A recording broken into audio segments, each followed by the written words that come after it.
अस्सलाम वालेकुम दोस्तों, क्या हाल है दोस्तों। ये देखिए माशाल्लाह 310 नंबर गेट से निकलते हैं ना, मस्जिद नबी के पास ही कितने कबूतर होते हैं माशाल्लाह।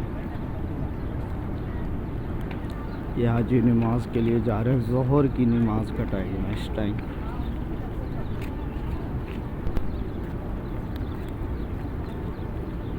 ये मस्जिद अली है, सामने मस्जिद नबी है माशाल्लाह। ये हज़रत अबू बकर की मस्जिद है।